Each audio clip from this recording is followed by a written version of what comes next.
mesdames, mesdemoiselles, messieurs, je vais vous parler du tableau d'Anton Wilhelmsens, Allégorie de la paix, qui se trouve dans la salle de peinture du XVIIe siècle.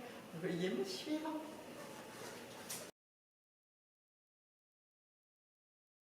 Je vais donc vous parler de ce tableau d'Anton Wilhelmsens, Allégorie de la paix. Je vais vous décrire brièvement, mais si je voulais vous en parler, c'est parce qu'il s'agit d'un MNR. J'y reviendrai après la description du tableau. Donc c'est une allégorie avec une composition très évidente, c'est-à-dire qu'au centre du tableau, la paix repousse la guerre et ses horreurs.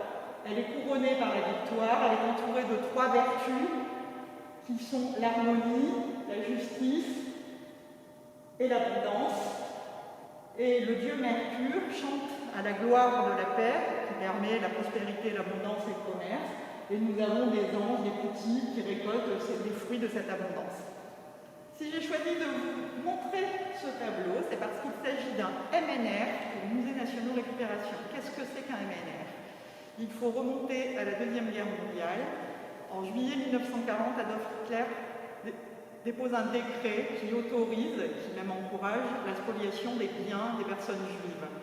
Donc les nazis, à partir de ce moment-là, vont tout faire pour embarquer en Allemagne des tableaux, des manuscrits, des objets d'art qui appartiennent à des familles juives.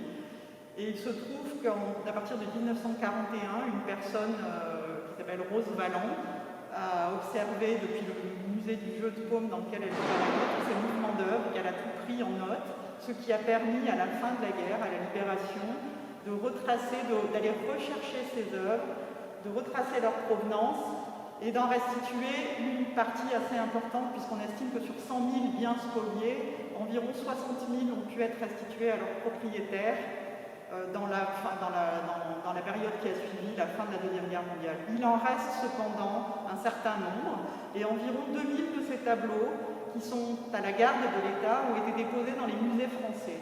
Le musée Crozatier en a reçu 5, dont celui-ci, mais également 3 tableaux flamands, 3 portraits flamands que vous pouvez voir sur le mur en face, que vous viendrez voir sur le mur en face, et un triptyque qui a été restitué à ses propriétaires il y a 2 ans, sous l'égide du ministre de la Culture de l'époque.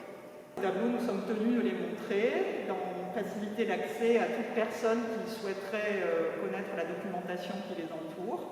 Et c'est pourquoi j'ai souhaité mettre en avant ce tableau et cette histoire particulière. Voilà, je vous remercie.